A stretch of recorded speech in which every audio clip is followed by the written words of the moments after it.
Alright everybody, so today I'm going to be talking about what plants that I am growing to feed my animals.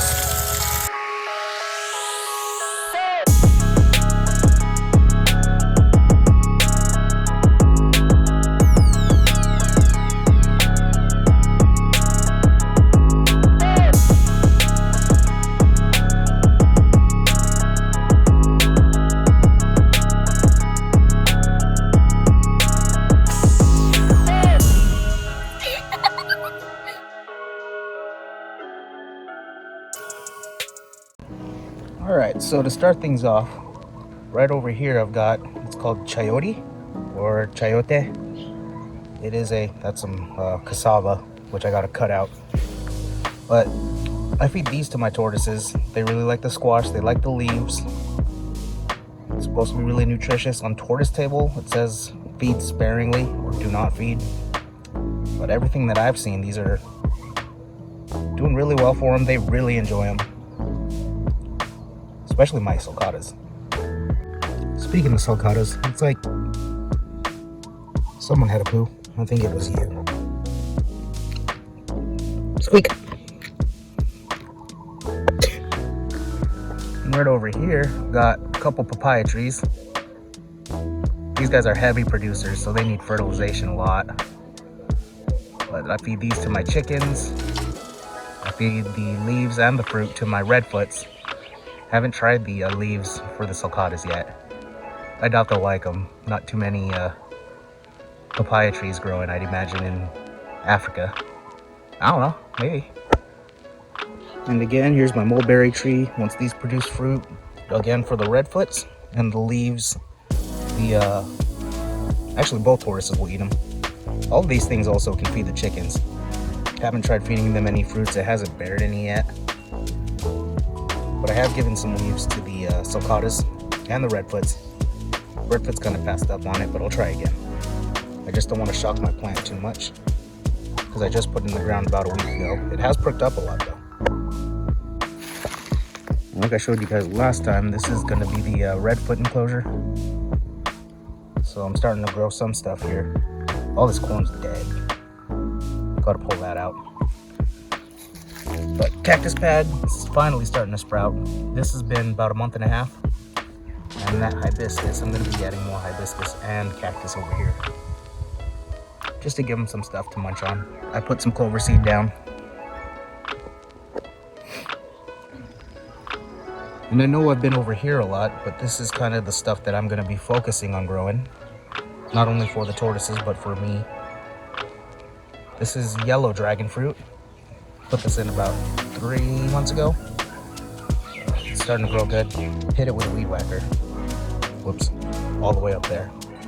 Right behind it's another yellow dragon fruit. And these are purple dragon fruit. Oh, also, I got a couple cactus pads down here. There's one pad growing. But, so right here I got 3 purple. 2 of them are growing. Planted that one a little late, so it's gonna need some time. And right over here, that's another yellow. No pads yet. And 2 purple dragon fruit. And behind us, 2 more purple. These ones are huge. These have been like the main dragon fruit plants that we've been growing here.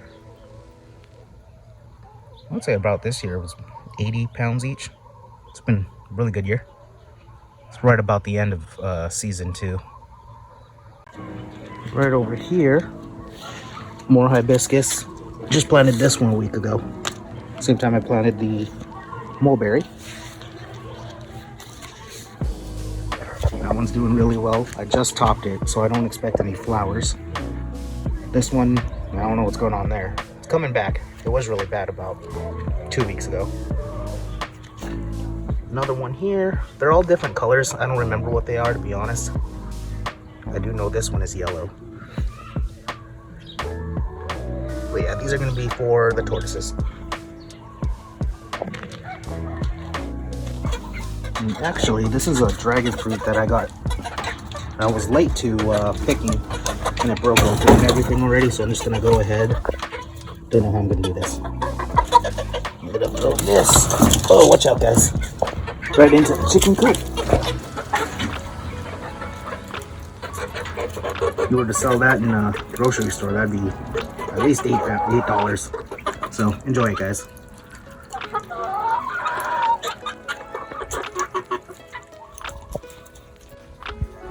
And right behind me, more banana trees. My family likes a lot of bananas, so it's always good to have a relatively steady supply of them. And an itty bitty coconut tree.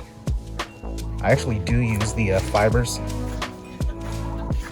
for the substrate in my tortoises enclosures. So you can get coir and the fibers right here. It takes a while, and once it produces coconuts, I'll use those for fibers also. Used to have a big one right back there. We cut it down. Actually, let me show you this tree. So this tree is a soursop.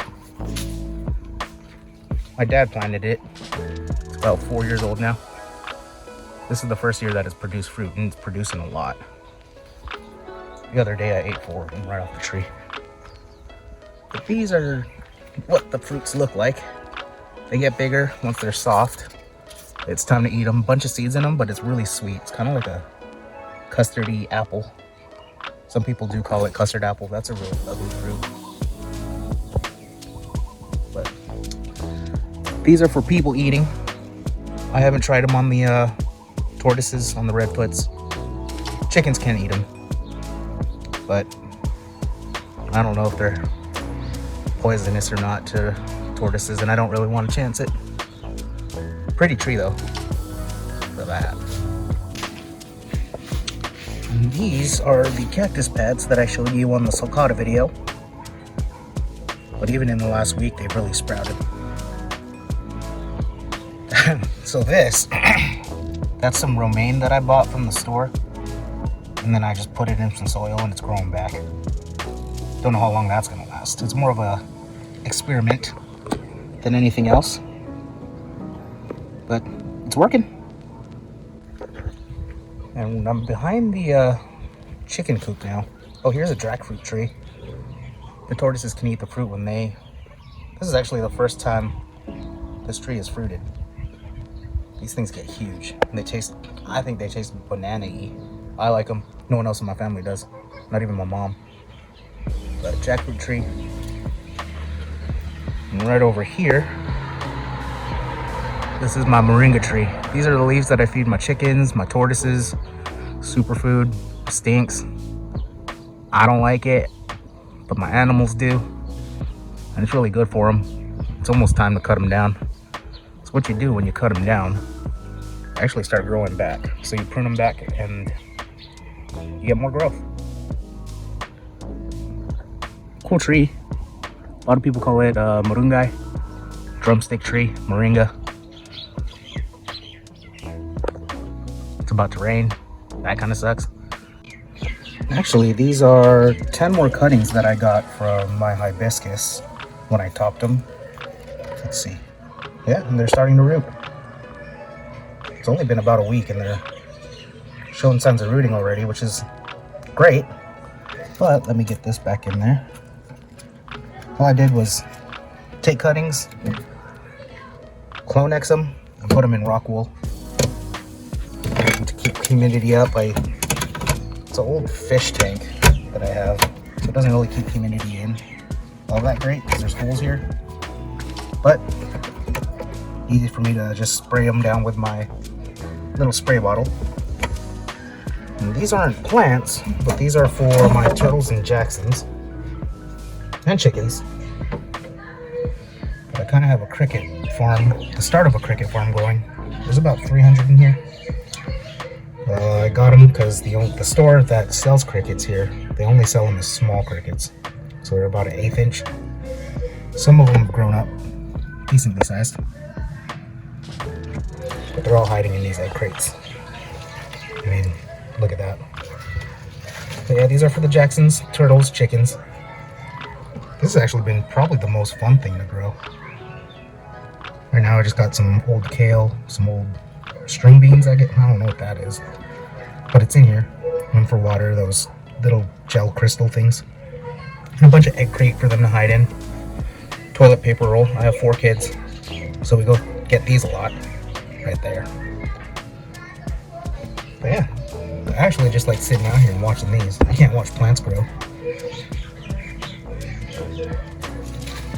A bunch of them in there. No chirping yet, so no breeding. That's what I'm trying to do, is get them to breed, so then I can have a steady supply. Right over here is another dragon fruit tree, banana and coconut. So those are the songs of India that I use for pretty much all of my enclosures.